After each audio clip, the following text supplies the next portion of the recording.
Yo, what's going on, Dragon Ballers? Welcome back to another video. In today's video, I have a suggestion for how I think something pretty cool could work for the next set of the Forbidden Limited list. As we all know, we do get a new ban list every time a new set drops.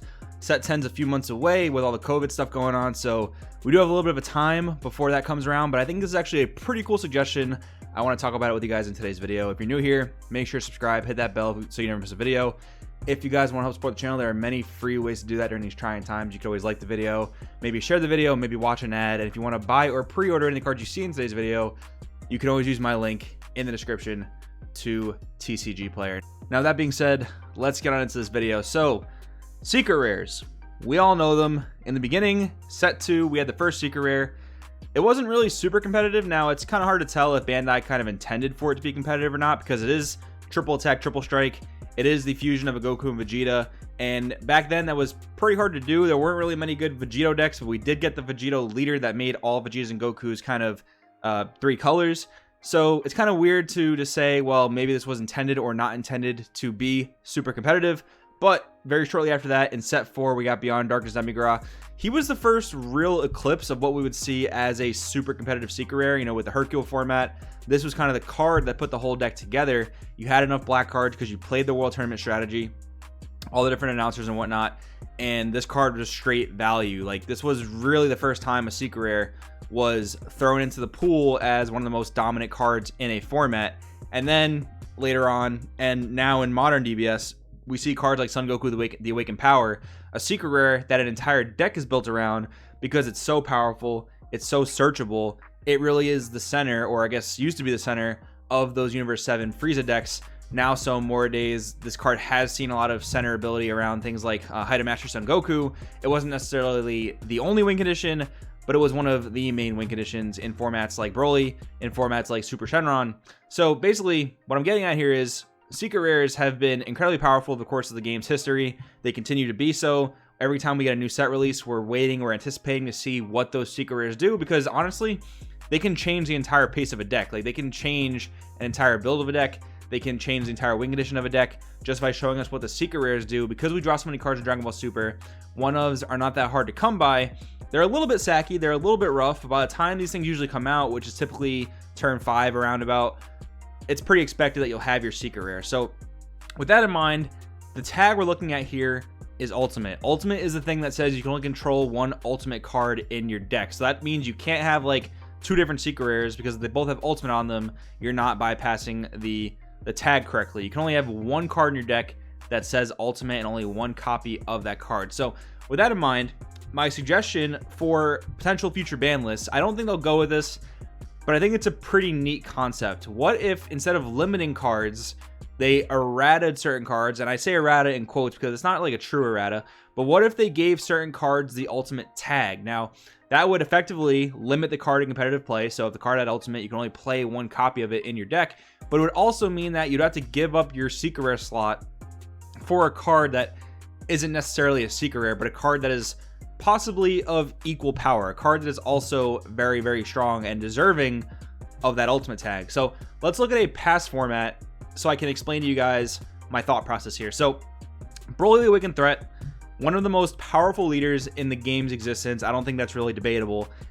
This card, this leader, would go on to get many cards banned. We're talking about the Storm Engine, we're talking about Cold Bloodlust right here in front of us. Eventually, Cold Bloodlust went to 1 copy per deck. You can only play 1 copy in your deck if your leader was the correct Frieza Army leader. Now, what if Cold Bloodlust, instead of being limited to 1 copy per deck like on the ban list, what if this card was errated to say Ultimate? That would be really, really interesting. So this basically became a one-of Saki counterplay that you're always going to jam into Broly. You're always going to play it. And if you happen to get it, you get to stall your opponent's momentum like dead on. Like, if the card didn't have Deflect, they had to really be scared of playing into your 1 yellow open energy, because your Cold Bloodlust that you could only play 1 of in your Frieza Army leader deck, well, that was going to be really sacky and really throw off their momentum. Now, couple that with how powerful Broly was and how powerful some of the main decks were in the course of Broly's history. Think about Blue-Yellow Broly Apes, right? Xeno Button, Bardock Raiders Warcry, all these super powerful cards. You throw Power Patora, Vegito, Kefla, Zamasu in the mix, right? So obviously a secret rare, really good in blue yellow. Tap your opponent's stuff, draw 4 cards, triple strike, 40k, 5 drop. It's really nuts. Now you have this card in the deck, you have Cold Bloodlust in the deck. Cold Bloodlust was limited to 1. It was obviously deemed so powerful enough that they didn't want people to have 4 copies. They didn't want people to have a lot of access to this card, but they still wanted it to be in the game. Now, what if this was just errata to say ultimate? That would be really interesting because it would kind of serve like a balancing purpose to the game in general. Because if you take the format of Broly would then have to choose Cold Bloodlust or Power Patora, which one you want to go with.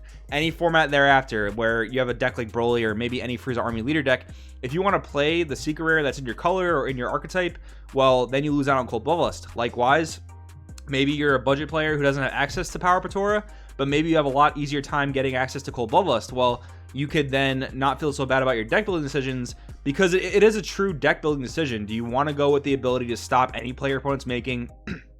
Or do you want to go with the powerhouse boss monster? That really does seem to encapsulate a lot of skill in the game, a lot of deck knowledge, a lot of deck building knowledge. So I think it'd be a really cool change for that reason. Now, moving on, there is a card that a lot of people are talking about in the current format, or I guess leading into set 10 format, not so much the current format, and that's Android 21 Violent Predator. I actually got into a discussion the other day with a friend of mine that led me to think up this video topic. So Android 21 Violent Predator, it's a card that we've seen many times. When you play this card, choose all your opponent's non-multicolor energy and battle cards, ignoring barrier, negate their skills, return to the owner's decks. All players who had cards return to their deck, shuffle their decks. This card has always been a thing. Blue-Green Piccolo has played it because they can get to 8 energy relatively easily. And this card inherently destroys a deck like Hachiyak, which was very popular in the format that Blue-Green Piccolo is very popular. Now, this card was never crazy. It countered one deck pretty hard, but that was pretty much it because every other deck played multicolors. Now in set 10, we're getting a lot more monocolor support, a lot more non-dual color support, basically, because you can still play 2 colors in your deck, but that doesn't mean you're going to necessarily play multicolor cards or charge multicolor energy. So Android 21 Violent Predator is now a card on people's radar to get banned because it kind of does just destroy all these monocolor strategies. Now, what if this card was errata to say ultimate on it?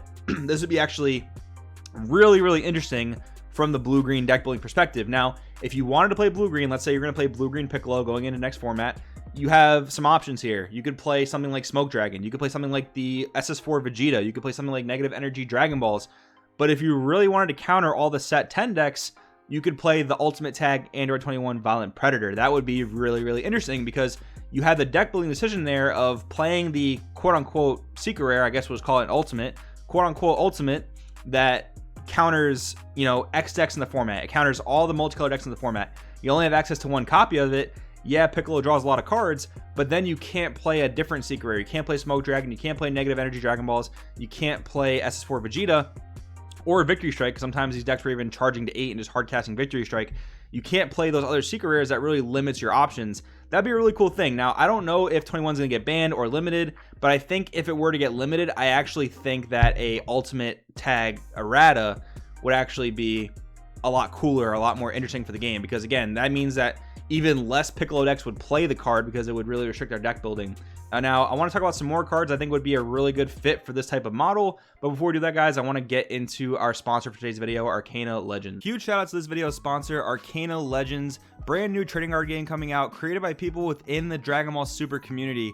A few cool things this game is doing. They have an inventory system. The inventory is your deck, but instead of drawing a random card per turn, you get to choose a card from your deck to add to your hand. That eliminates a lot of the variance issues we experience in card games and adds a ton of strategy. This is really the dream of a competitive card game player. Remove the variance, add more strategy. What more could you ask for?